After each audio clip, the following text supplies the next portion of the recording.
Y'all ever hear that song? You're as cold as ice, willing to sacrifice. Well,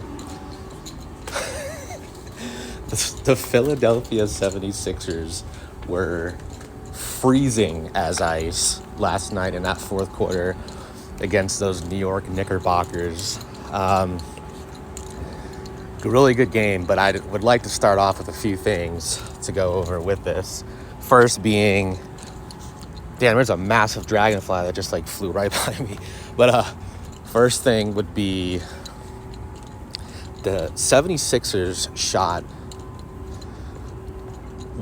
4 for 19 from the field in the fourth quarter, 1 for 10 from the three-point line, and 12 points overall in the fourth quarter. Now, that to me just sounds like you're cold, but that's also the Joel Embiid factor. You know, you don't have your best player available that you could just give the ball to and have him create a shot or get an easy basket for you, so you're more so relying on jumpers, but we'll get to that later in the video. The next thing to point out, overall for the game, 18 turnovers for the 76ers. Now, that is also attributed for Joel Embiid's absence as well. And you're having Tyrese Maxey, who is an All-NBA player, an All-Star, now create more for your team and doing more than he's probably used to without Joel Embiid in action. And you could honestly say, well, he's actually used to doing more because Embiid's out all the time. Yes, this is true. But higher stakes playoff game, game 2 on the road, there's more at stake, right? Tyrese Maxey had 6 of those turnovers out of the 18. Can't be turning the ball over that much. Here's another big one. Points in the paint. New York, 56. Philadelphia, 30. Insane stat. Insane. Plus 26 in the paint. Again, you got to attribute a lot of that to Joel Embiid not being there. You don't have a big-ass center in the center of the court.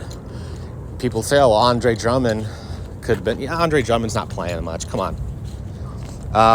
Jalen Brunson, 9 for 21 from the field and 1 for 5 from 3, 26 points on 21 shots.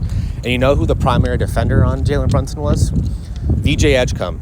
I love VJ Edgecombe, okay? He reminds me a lot of Dwayne Wade, especially defensively. He's not as big as Dwayne Wade, doesn't have as big of a frame as Dwayne Wade, but he looks very similar to Dwayne Wade in that style of play that he plays with.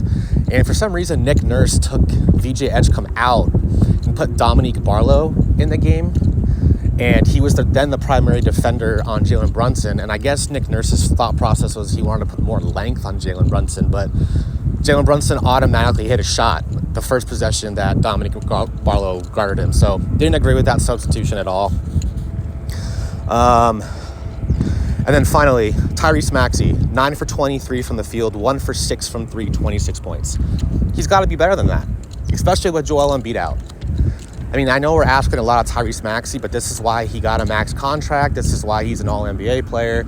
And this is why he's regarded as one of the better point guards in the league. You got to be better than that, especially with Joel Embiid out. And that's the point I want to get to is Joel Embiid. This guy just too many games missed, man. I know that's beating a dead horse, but it's so frustrating because when he's out there, he is one of the best players in the league and he's so dominant. But so many of these stats that I read is because of the absence of Joel Embiid. And they'll say, well, Troy, they got demolished game 1 with Joel Embiid. Yes, that was, to me, a schedule loss. Philadelphia just came off of emotional Game 7 win in Boston. They looked emotionally drained. I'm not going to take Game 1 into much account, but Game 2, yeah, points in the paint, plus 26. I feel like that's due to Embiid's absence.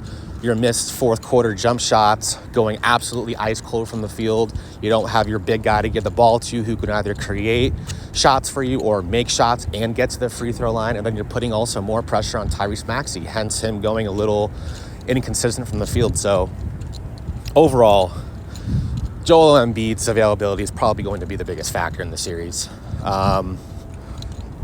Knicks did play a good game. Jalen Brunson did not have a very good game. But, I mean, this is why the Knicks are considered really good. I mean, they have multiple wing defenders. They have a pretty good center. They have nice players coming off the bench. Jose Alvarado, Mitchell Robinson, Jordan Clarkson, and obviously an all-NBA player in Jalen Brunson. So hats off to the Knicks, but the 76ers just got to shoot better, and Joel Embiid's got to come back. So we're going to see if Embiid comes back for Game 3 and in Philadelphia.